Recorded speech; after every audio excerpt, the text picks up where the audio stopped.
What's up, what's up? How are you guys? So, nakalabas ko lang ng duty. 7 to 7 ako ngayon.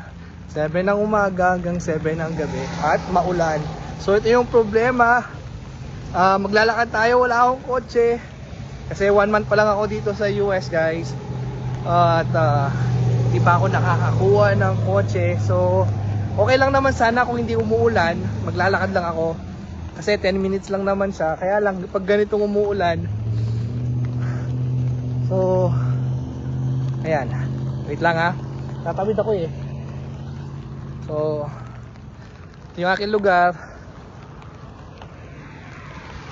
Ayan. Medyo haggard na. Kasi 12 hours ang duty. Pero okay naman. So far so good. So under training pa ako ngayon. So may mga limitations yung galaw. Tapos syempre under monitoring. Wait lang. Mamaya na. Wait lang. Kasi tatawid muna ako. Tawid. Wait lang, lumalakas ang ulan. Okay, talakbo muna ako. Oh.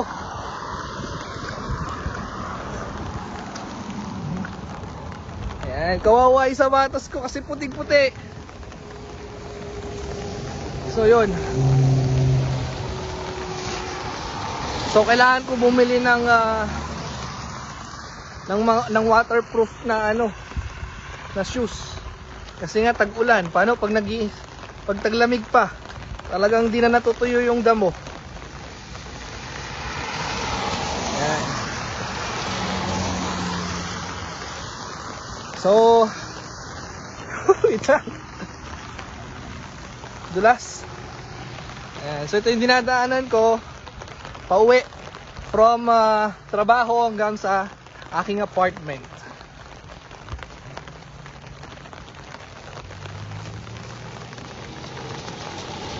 Noong isang araw nakita ako ng manager ko na na nakapayong.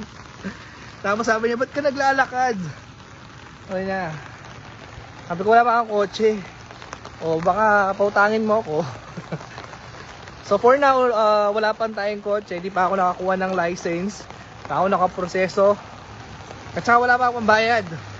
So hindi pa yun priority. Hanggat kaya lakarin, lalakarin. Sanay naman tayo sa paglalakad din. Ayan. Kaya lang kawawa itong sapatos ko. Kailangan ko laban. At buti na lang binigyan ako ng payong. Ito diba? Medyo malaking payong ko. Pwede naman akong mag-grab ay mag-Uber. Ayan lang, sayang din. So, sa gubat na tayo. Kung di lang umuulan, kanina pa ako nandun sa sa bahay.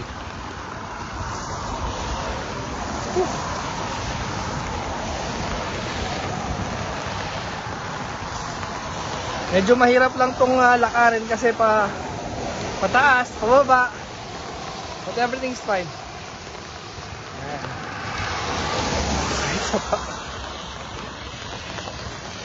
Good luck sa atin.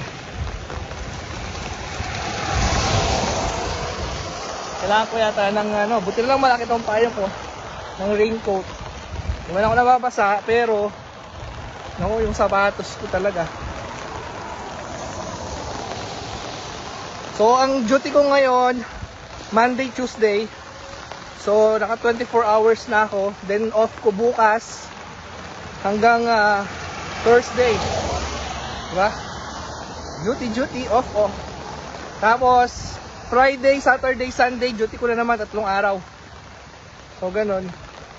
Tapos yun lang. So for now, sinasamahan ko muna yung mga superior ko, yung mga senior nurses. Kasi nga under training pa ako.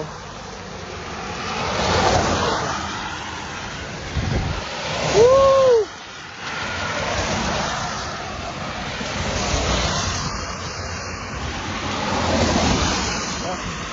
Bahala na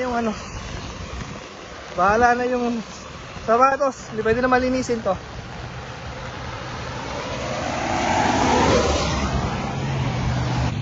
Alam mo, tatabi tayo kasi okay lang madumihan, basta huwag lang masagasaan.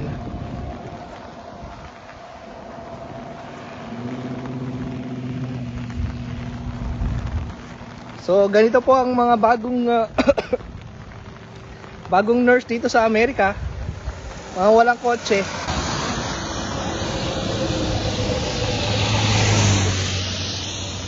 Okay naman din sana kasi yung apartment ko malapit talaga sa work. Kaya hindi muna ako kumuha ng kotse. Yung mga pupunta dito na may pamilya, tapos medyo malayo yung trabaho sa bahay, ayun, priority nyo na kumuha agad ng kotse. Ayan. So dahil ako, hindi ko naman din ganun ka-priority, titis muna ako sa lakad. Pero ayos lang naman. 10 minutes. Okay. So, anyway, kahit hindi pamilyado, kahit single ka, kung if you want to purchase na yung car mo, then go. Basta kayang bayaran, then go. So kasi ako, hindi naman ako agad nag-start ng trabaho din. After ko dito, it took like more than a month bago ako nag-training.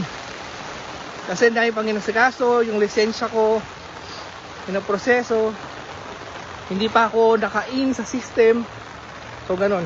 Siyempre ayoko naman pumasok at mag-training na hindi bayad. Okay, nandito na tayo sa kanto ko. Ayan o. Paakyat siya. Ayan. Paakyat. Wait lang.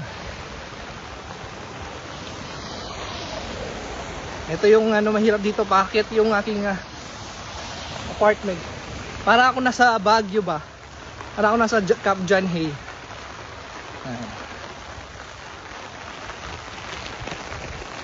Tataas ko na lang kasi nababasa yung aking cellphone. Ito yung sa likod ko. Di naman to liblib, pero pataas nga lang.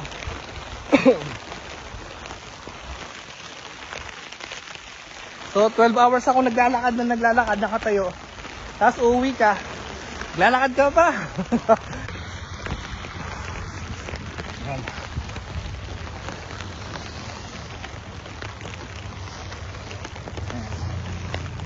Sa mga nakarating na dito, ano bang experience nyo kapag bagong salta kayo ng nurse?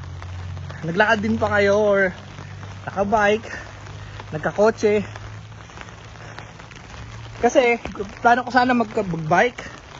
Kaya lang nung nandito na ako, hindi kaya ng bike kasi bubuhatin ko lang yung bisikleta. Kasi mataas nga. Wait lang. So yun.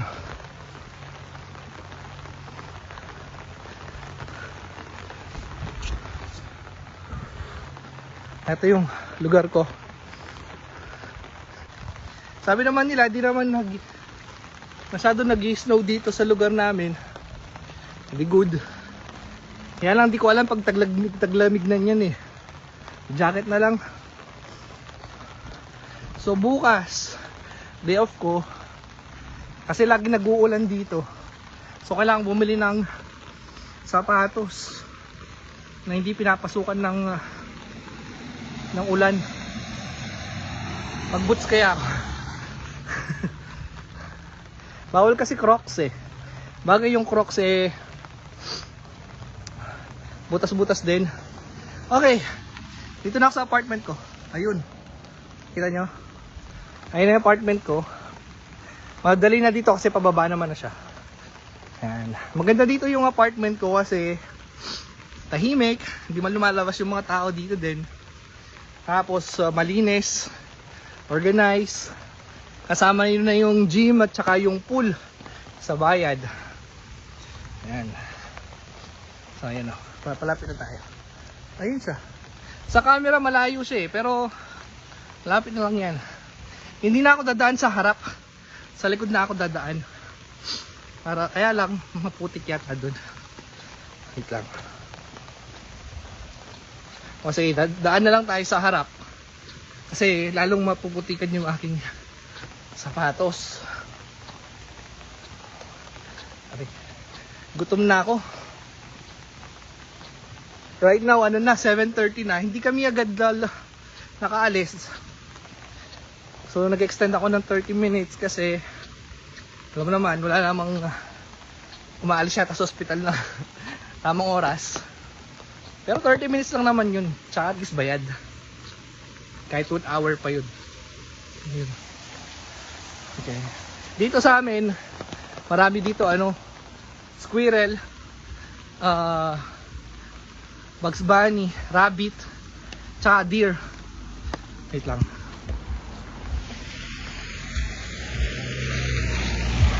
So ito na yung aking apartment. Pero dadaan tayo sa harap kasi madumi dun.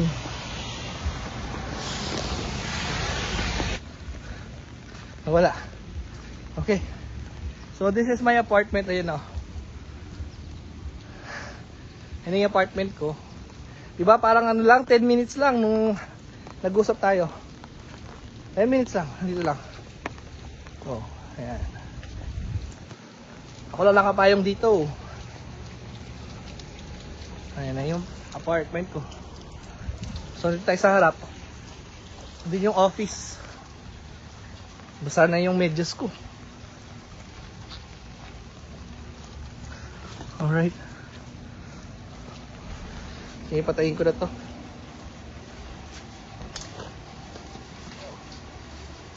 Okay. Buti na lang hindi ganun kalakas yung ulan. At kinain natin maglakad. So papunta na tayo sa apartment. Bababa. Nasa ano kasi ako ground floor. Tama tayo. Dami naman spider dito. Yung lugar ko yan sa likod. Okay guys. So nandito na ako sa aking apartment. So kung gusto nyo makita yung apartment ko na doon sa ibang mga video, yan, para makita nyo, kunin ko lang yung susi ko. Wala, nabasa. Nabasa yung bag ko. Yan, kaka-video kasi nabasa.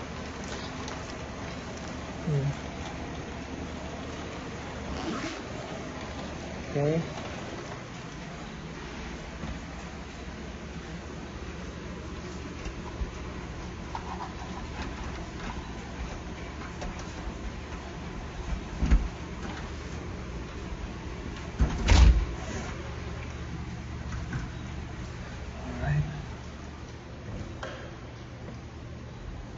Welcome. Alright. So ganito na lang guys. If you haven't subscribed to my channel and if you want to know more about me, you can subscribe, like, and comment sa aking mga videos. Yung mga pagpunta ko dito sa Amerika, nandyan yan sa mga videos ko. Yung mga previous video ko sa bukid sa Pilipinas, nandyan yan. Kung paano ako nakarating dito sa Amerika bilang nurse, nandyan din yan. Okay? That's all. Yan lang. Bye. Papalit na ako. Okay, bye.